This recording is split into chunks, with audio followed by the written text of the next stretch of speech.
Hello friends, welcome back. Today we are going to finish our remaining topic of subject verb agreement. तो जैसे कि हमने इससे पहले वाली वीडियो में, जो कि आपने अगर देख ली होगी तो आपको पता लग गया होगा, हमने उसके अंदर सब्जेक्ट वर्ब एग्रीमेंट होता क्या है ये कंसेप्ट समझ लिया था और इसका हमने एक रूल कर दिया था, एंड रूल। ठीक है, तो आज की वीडियो में जो हमारे रिमेनिंग रूल्स हैं हम उनको कवर अप कर देंगे। ठीक है, और जिन्होंने हमारी इससे पहले वाली वीडियो नहीं देखी है, प्लीज़ आप इससे पहले आप वो प्रीवियस वीडियो देख लीजिए, उसके बाद में आपको ये वाली वीडियो है आपको और बेटर वे में समझ में आएगी।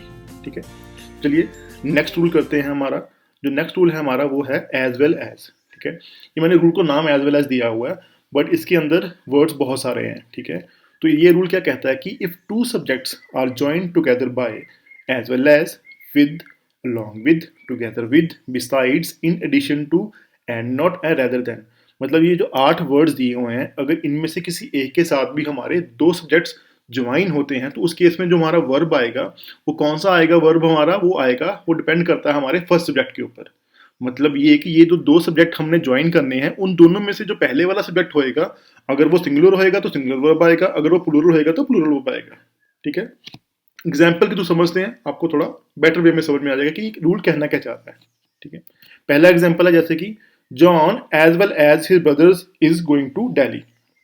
अब इस सेंटेंस के अंदर किन के बारे में बात हो रही है? जॉन और उसके भाइयों के बारे में बात हो रही है, बिकॉज वो एक्शन कर रहे हैं सेंटेंस के अंदर, वो दिल्ली जा रहे हैं, तो वो इस सेंटेंस के अंदर हमारे अंदर क्या हो गए, हमारे यहाँ पर सब्जेक्ट हो जाएंगे। तो John singular, his brothers plural. ठीक है, तो पहला सब्जेक्ट सिंगुलर है जॉन, तो इसलिए हमने यहाँ पर जो वर्ब यूज किया है इज, वो सिंगुलर यूज किया है। क्यों किया? बिकॉज पहला सब्जेक्ट हमारा क्या है, यहाँ पर सिंगुलर है, इसलिए हमने जॉन के अकॉर्डिंगली यहाँ पर हमारा इज आया। ठीक है, इसी तरह से एक और एग्जांपल देखते हैं, my brothers as well as my sister are going to Delhi. अब यहाँ पर हमने आर यूज कर दिया है। आर क्यों यूज किया हमने? बिकॉज यहाँ पर जो हमारा पहला सब्जेक्ट है इस सेंटेंस के अंदर, माई ब्रदर्स, प्लूरल है, तो इसलिए हमने यहाँ पर प्लूरल वर्ब यूज किया। ठीक है, तो आपको समझ में आ गया होगा कि अगर हमारा कोई भी दो subjects as well as, with, along with, together with, besides, in addition to और एंड नॉट और अदर देन के साथ में ज्वाइन करते हैं हम इनमें से किसी एक के साथ भी, तो उस केस में जो हमारा वर्ब आएगा वो डिपेंड करता है पहले सब्जेक्ट के अकॉर्डिंगली। ठीक है, आई होप आपको ये रूल पता लग गया हो। अगर लग गया है तो आपके लिए जो अभी इसके बाद नेक्स्ट स्लाइड है उसके ऊपर जो मैंने एक छोटी सी प्रैक्टिस बनाई है इसके रिलेटेड, वो आपको सॉल्व करने में कोई ज़्यादा दिक्कत आएगी नहीं। ठीक है, तो इसमें हमने 5 सेंटेंस लिए हैं, तो इनको वन बाय वन हम डिस्कस कर लेते हैं। जैसे पहला क्या है, students as well as the teacher is playing. अब यहाँ पर हमने एज वेल एज के साथ कौन से दो सेट ज्वाइन किए रहे हैं, एज स्टूडेंट्स और द टीचर। स्टूडेंट्स प्लूरल है और टीचर सिंगुलर है, तो पहला सब्जेक्ट हमारा इन दोनों में से कौन सा है, स्टूडेंट्स, जो कि प्लूरल है, तो यहाँ पर हमारा जो वर्ब आना चाहिए सेंटेंस के अंदर वही प्लूरल आना चाहिए, बट यहाँ पर तो इज लिखा हुआ है, तो ऑब्वियसली ये इज हमारा यहाँ पर गलत है, तो यहाँ पर क्या आएगा, हमारा आर आएगा। ठीक है, इसी तरह से नेक्स्ट सेंटेंस, इसमें आप बताइए, he as well as his brothers are sitting there. अब ये भी हमारे लिए इजी है, बिकॉज पहला यहाँ पर क्या आ रहा है सब्जेक्ट, ही, किसी एक की बात हो रही है, इसलिए हमने ही यूज किया है, तो ही सिंगुलर है, तो यहाँ पर जो वर्ब आना चाहिए वो भी सिंगुलर आना चाहिए, बट आर हमारा कौन सा वर्ब है, प्लूरल, तो आर का सिंगुलर क्या होगा, इज, तो यहाँ पर क्या आएगा, इज।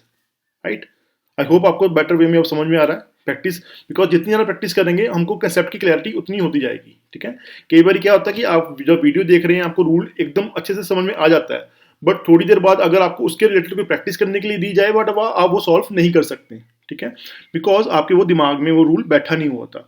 वो रूल कैसे बैठेगा आपके दिमाग में, जितनी ज़्यादा आप उसकी प्रैक्टिस करेंगे। राइट, तो प्रैक्टिस इज मस्ट, है ना, बहुत नेसेसरी है किसी भी कंसेप्ट को समझने के लिए। सो नेक्स्ट सेंटेंस है, the father with the son were mysteriously missing from the house. अब इस सेंटेंस के अंदर दो सब्जेक्ट कौन है, फादर और उसका बेटा द सन। अब पहला सब्जेक्ट फादर है, सिंगुलर है, तो यहाँ पर वर प्लूरल है, तो यहाँ पर वर नहीं आएगा, वर का सिंगुलर क्या होता है, वॉज, तो वॉज ही आएगा यहाँ पर। ठीक है, next, Sanjay as well as his brothers have gone home. अब यहाँ पर पहला सब्जेक्ट संजय सिंगुलर है, तो यहाँ पर हैव यूज किया और जो कि प्लूरल सब्जेक्ट है, तो यहाँ पर क्या आएगा, हैव की जगह यस, राइट, यहाँ पर आएगा has. And the last, I as well as my father are watching the movie. अब यहाँ पर आई क्या है, सिंगुलर, बट यहाँ पर वर्ब कौन सा यूज किया हुआ है, प्लूरल, तो यहाँ पर क्या आएगा, सिंगुलर आना चाहिए, तो यहाँ पर आर का सिंगुलर क्या आएगा, इज। नहीं, यहाँ पर आर का सिंगुलर तो इज ही है, बट आई के साथ में हम इज कभी यूज करते नहीं है। ठीक है, आपके बारे में अगर आपको पूछा जाए आपका नाम क्या है, तो आप क्या बोलेंगे, आई इज, नहीं, आई के साथ में क्या लगाते हो, आप आई के साथ में लगाते हो आई एम, तो यहाँ पर क्या आएगा, आई के साथ में एम लगेगा। ठीक है, तो सेंटेंस बनेगा ये, I as well as my father am watching the movie. अब सम ऑफ यू मतलब आपको लग रहा होगा कि यार ये बात बन नहीं रही, मतलब ये बोलने में बड़ा अटपटा लग रहा है कि I as well as my father am watching the movie, ठीक है। अब ये एक हमारा ऐसा ही है कि हमने इस तरह के सेंटेंस कभी पढ़े नहीं हुए, कभी यूज नहीं किए हैं रोजमर्रा की जिंदगी में, ठीक है ना, कभी हमने बोले नहीं है। तो मोस्टली पेपर के अंदर जाके ऐसा ही होता है। वहां पर अभी तक जो आप बिना अगर कोचिंग के वहां पर या बिना किसी इस कंसेप्ट क्लैरिटी के अगर जाके आप सॉल्व करोगे तो आप वहां पर ग्रामेटिकल एरर ऐसे ऐसे ही सॉल्व करते आए हो, ठीक है, कि यार ये सुनने में ठीक नहीं लग रहा, ये सुनने में ठीक लग रहा है, ये इस तरह से होगा। ऐसा नहीं होता। कई बार कोई चीज़ सुनने में ठीक लगती है बट वो एक्चुअली में ग्रामेटिकली सही नहीं होती है, और कई बार कोई चीज़ ऐसी होती है कि जो ग्रामेटिकली सही मतलब वहाँ पर होती है बट आपको सुनने में वो बड़ी अटपटी सी लगती है, बट वो वही सही होती है चीज़ वहाँ पर, ठीक है ना। तो ये हमने सुनी सुनाई बातों पे उसके अकॉर्डिंगली अटेम्प्ट नहीं करना है, रूल्स के अकॉर्डिंगली हमने किसी भी कंसेप्ट को समझकर फिर हमने सॉल्व करना है, ठीक है। एक और चीज़, आय कहने को सिंगुलर है बट आय के साथ में हम सिंगुलर वर्ब यूज कर लेते हैं, प्लूरल वर्ब यूज कर लेते हैं, ठीक है ना, बिकॉज हमने एक्सेप्शन आई के साथ में, बिकॉज आई के साथ में हमने प्लूरल वर्ब भी यूज किए हुए हैं और सिंगुलर वर्ब भी यूज किए हुए हैं। जैसे कि यहाँ पर आई हैव डन दिस, आई कहने को सिंगुलर है बट आई के साथ में हैव लग जाता है जो कि प्लूरल हमारा वर्ब है, और इसी तरह से आई के साथ में हम वॉज भी यूज कर लेते हैं जो कि एक सिंगुलर सब्जेक्ट सिंगुलर वर्ब है, ठीक है। तो आई एक ऐसा सब्जेक्ट है जिसके साथ हम सिंगुलर वर्ब भी यूज करते हैं और प्लूरल वर्ब भी यूज करते हैं, ठीक है। चलो अभी आपको आई थिंक ये एज वेल एज काफ़ी समझ में आ गया होगा, बट इसको प्लीज़ एक दो बार पीस से रिपीट आप इसको सुनते रहिए, पढ़ते रहिए और इसके रिलेटेड प्रैक्टिस करते रहिए, तो आपको ये बहुत ही मतलब भूलेगा नहीं कभी उस तरीके से आप करोगे तो, ठीक है। नेक्स्ट जो है हमारा यहाँ पर वो है और एंड नॉर। इसमें भी और एंड नॉर दिए हुए हैं बट इसके अंदर भी और नॉर से ज़्यादा ही वर्ड्स दिए हुए हैं यहाँ पर। तो यहाँ पर ये रूल कहता है क्या, पहले वो देख लेते हैं। टू सब्जेक्ट्स ज्वाइंड बाय और नॉर ईदर और नीदर नॉर नन बट। अब इन पांचों में से किसी एक के साथ भी हम अगर दो सब्जेक्ट्स को ज्वाइन करेंगे तो यहाँ पर जो वर्ब आएगा वो कौन सा आएगा, वो डिपेंड करता है उन दोनों में से बाद वाले सब्जेक्ट के ऊपर, मतलब कि लास्ट सब्जेक्ट के ऊपर डिपेंड करता है, ठीक है। तो यहाँ पर जैसे कि हम रूल देख लेते हैं, neither Deepak nor his friends are joining the tour. अब इस एग्जाम्पल के अंदर हमने नीदर नॉर से दो सब्जेक्ट ज्वाइन करे हैं, दीपक और उसके दोस्त, ठीक है। तो बाद में कौन सा आ रहा है दीपक और उसके दोस्तों में से, उसके फ्रेंड्स बाद में आ रहे हैं जो कि प्लूरल है, तो इसलिए हमने यहाँ पर आर लगाया, right. Next, either his friends और दीपक इज ज्वाइनिंग द टूर। अब यहाँ पर हमने ईदर और से दो सब्जेक्ट ज्वाइन कर रहे हैं, फिर से वही दीपक और उसके दोस्त, बट यहाँ पर अब दीपक बाद में आ रहा है, तो दीपक जो कि सिंगुलर है इसलिए हमने यहाँ पर इज लगाया, ठीक है। और अभी लास्ट रूल भी कर लेते हैं, लास्ट एग्जाम्पल है जैसे यहाँ पर none but the leaders of our country are responsible for this. अब यहाँ पर the leaders of our country, leaders की ही बात हो रही है, ठीक है, वही एक यहाँ पर सब्जेक्ट दिया हुआ है, और बट वो सब्जेक्ट कौन सा है, सिंगुलर है कि प्लूरल है, लीडर्स बोला हुआ था वो प्लूरल है, इसलिए हमने यहाँ पर प्लूरल वर्ब यूज करा हुआ है, ठीक है। तो यहाँ पर आर आ गया। तो अगर बट यहाँ पर अगर नन बट के बाद में कुछ सिंगुलर सब्जेक्ट होता जैसे कि none but the prime minister of our country, है ना, फॉर एग्जाम्पल अगर ये सेंटेंस होता none but the prime minister of our country, तो यहाँ पर आर की जगह यहाँ पर कुछ और आना था। क्या आना था यहाँ पर, आर का जो सिंगुलर है, सिंगुलर क्या है आर का, इज, तो यहाँ पर क्या आएगा इज, राइट। चलिए मूव करते हैं लास्ट, इसके बाद में फोर्थ रूल है हमारा कि इफ सेंटेंस बिगिंस विद और in the sentence these following words come, कि अगर सेंटेंस की शुरुआत होती है इन शब्दों के साथ और या फिर सेंटेंस के बीच में ये सब्जेक्ट के साथ में ये वर्ड्स आते हैं, कौन कौन से हैं ये, ईच, एवरी, एवरीवन। अब ये कहने को बहुत सारे हैं यहाँ पर वर्ड्स, बट इनका अल्टीमेटली याद करने का तरीका है, बिकॉज हिंदी में इन सबके अंदर एक जो है वो बार बार रिपीट हो रहा है। जैसे कि ईच का मतलब हर एक, एवरी का मतलब हर एक, एवरीवन का मतलब हर एक, है ना, एनीबडी कोई एक, नोबडी कोई एक भी नहीं, नो वन कोई एक भी नहीं, वन मतलब एक, तो एक एक एक मतलब सिंगल, सिंगल से सिंगुलर। तो आपके लिए याद रखना इजी है। इन सबके साथ में हम कौन सा वर्ब यूज करते हैं, सिंगुलर वर्ब यूज करते हैं, ठीक है। तो इसको भी एग्जांपल्स के थ्रू समझ लेते हैं। अब जैसे आप यहाँ पे देखो, each of the students is present. अब यहाँ पर स्टूडेंट्स के चलते हमने आर नहीं लगा देना है, यहाँ पर देखो ईच भी बताया हुआ है, ईच का मतलब हर एक स्टूडेंट की बात हो रही है, हर एक से हमने याद रखा हुआ था कि ईच मतलब यहाँ पर कौन सा वर्ब यूज करेंगे, सिंगुलर, तो इसलिए हमने यहाँ पर क्या लगा दिया, इज लगा दिया, ठीक है। इसी तरह से one of the participants is missing. Participants बहुत सारे हैं बट उनमें से भी सिर्फ एक की ही बात हो रही है कि वन ऑफ द पार्टिसिपेंट्स, बहुत सारे पार्टिसिपेंट्स में से सिर्फ एक की बात हो रही है, इसलिए हमने यहाँ पर सिंगुलर वर्ब यूज किया इज, ठीक है। Everyone was looking at her, मतलब हर एक उसकी तरफ देख रहा था, तो यहाँ पर एवरीवन इसलिए हमने वाज लगा दिया, सिंगुलर सब्जेक्ट, सिंगुलर वर्ब, ठीक है। एक और चीज, हमने अभी तक जितने भी एग्जांपल किए हैं प्रीवियस रूल्स के अंदर, उसके अंदर हमने इज का आर का इज, हैज़ का हैव का हैज़, वॉज का वर्ब का वॉज, इसी तरह से हमने यूज़ किया हुआ है। बेसिकली हमने जो भी चेंजेस की हैं वो अभी तक हेल्पिंग वर्ब्स के अंदर करी हैं। बट एक और वर्ब होता है मेन वर्ब, उसकी भी सिंगुलर और प्लूरल फॉर्म होती है, ठीक है। तो जैसे कि इस सेंटेंस के अंदर है नोबडी स्टेज एट होम। अब नोबडी यूज किया हुआ है तो हमने यहाँ पर कौन सा वर्ब यूज करना है, सिंगुलर, इसीलिए हमने यहाँ पर स्टेज लिखा हुआ है। Nobody stays at home to look after the kids any more, right. अब यहाँ पर एक्शन वर्ड है स्टेज, वर्ब है, बट नोबडी यूज किया इसलिए हमने यहाँ पर स्टेज यूज किया। पेपर में किस तरह से सेंटेंस आ सकता है, nobody stay at home to look after the kids any more. तो वहां पर अगर स्टे लिखा हुआ होगा तो वो ऑब्वियसली वो गलत होएगा, बिकॉज नोबडी के साथ में हम कौन सा वर्ब यूज करते हैं, सिंगुलर वर्ब यूज करते हैं, ठीक है। इसी तरह से नेक्स्ट सेंटेंस है each of my friends calls me once a month. Each के साथ में हमने कौन सा वर्ब यूज करना है, सिंगुलर, इसलिए हमने यहाँ पर कॉल्स, यहाँ पर कॉल्स लिखा है, ना कि यहाँ पर कॉल लिखा हुआ है, ठीक है। इसी तरह से लास्ट सेंटेंस है each boy and each girl has come, ठीक है। ईच के साथ हमने यहाँ पर हैज जो कि सिंगुलर वर्ब है वो यूज किया है, राइट। रूल नंबर 5, ईदर और नीदर। इससे पहले जो हमने किया था वो था ईदर और नीदर नॉर। ये सिंपल ईदर है और नीदर है। इस रूल के अंदर हमको बेसिकली दो चीजें बहुत इंपॉर्टेंट है जो याद रखनी है। पहली तो ये कि ये हमेशा हम दो चीजों के साथ यूज करते हैं या दो लोगों के लिए यूज करते हैं।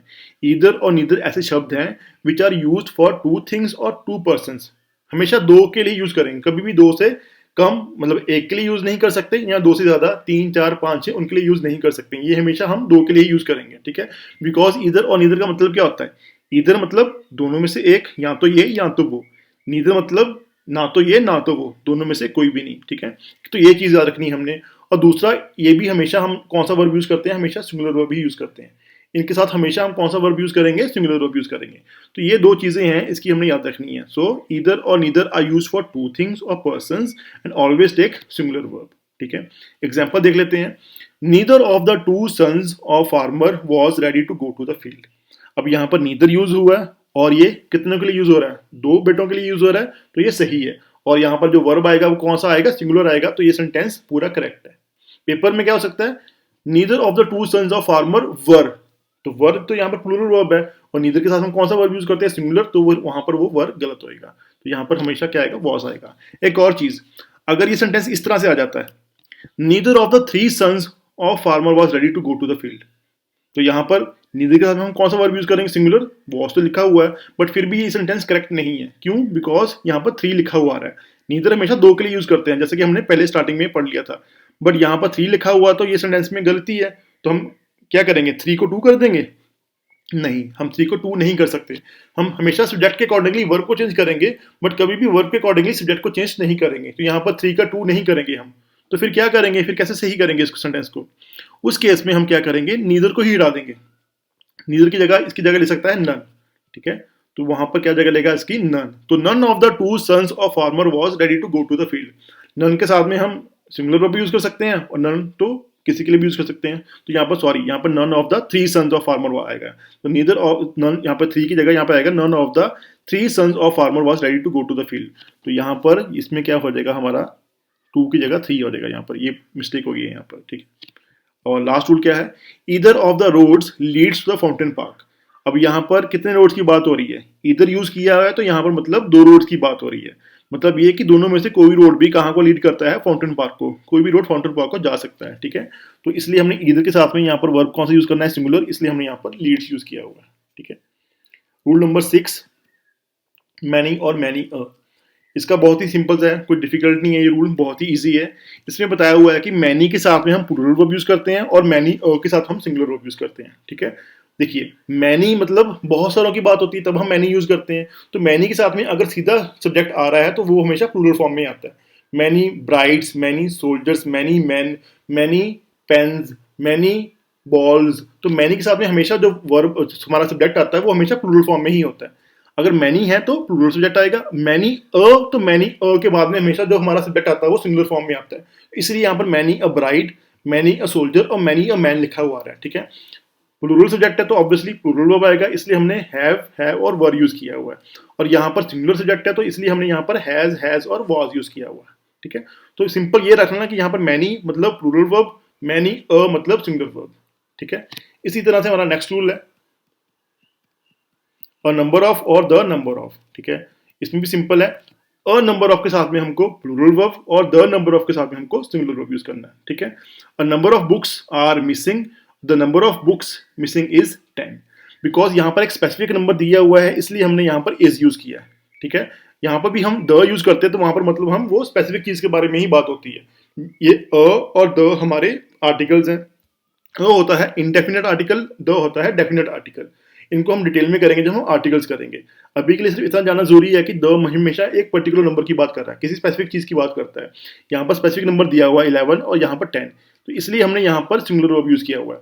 अ के केस के अंदर हम स्पेसिफिक चीजों के बारे में बात नहीं करते होते हैं। ठीक है, वो इंडेफिनेट आर्टिकल है, इसलिए हमने यहाँ पर सिंगुलर वर्ब यूज नहीं किया है। इसलिए a number of books are missing और the number of books missing is 10 लिखा हुआ है। ठीक है, a number of boys are playing, the number of boys playing in this team is 11। ठीक, ये भी सिंपल है। और हम पहुंच गए हम अपने लास्ट रूल के ऊपर, जो कि बताता है कि द टाइटल ऑफ, जो हमारे बुक्स के title of the books, movie and subject names need singular verb. कि जो बुक के टाइटल होते हैं, मूवी के टाइटल होते हैं, जब उनकी बात करते हैं, किसी भी सब्जेक्ट की बात करते हैं, उसके साथ हमेशा हम कौन सा वर्ब यूज करते हैं? सिंगुलर वर्ब यूज करते हैं। जैसे कि great expectation is a good book, कि ग्रेट एक्सपेक्टेशन एक अच्छी किताब है। एक्सपेक्टेशन मतलब उम्मीदें, तो वो प्लूरल है, बट यहाँ पर ये बुक का टाइटल है, इसलिए हमने यहाँ पर क्या लगाया? सिंगुलर वर्ब लगाया। Gulliver travels is an interesting book. Mathematics is my favourite subject. Subject तो एक ही है, चाहे एस लगा हुआ है, फिजिक्स, इकोनॉमिक्स, बट सब्जेक्ट तो वो एक ही रहता है, तो इसलिए हमने वहां पर सिंगुलर वर्ब यूज करते हैं। और इसी तरह से last, 3 idiots is my favourite movie. 3 idiots कहने को तो प्लूरल चीज है, 3 इडियट मतलब 3 मूर्ख, बट ये मूवी का टाइटल है, इसलिए हमने यहाँ पर क्या यूज किया है? इज यूज किया है। ठीक है, so with this we are done with subject verb agreement. I hope आपको ये समझ में आ गया हो। फिर भी कोई दिक्कत रह गई हो तो आप प्लीज नीचे कमेंट सेक्शन में मेरे को आप बता सकते हैं। ठीक है, एंड एक और चीज, do as much practice as you can.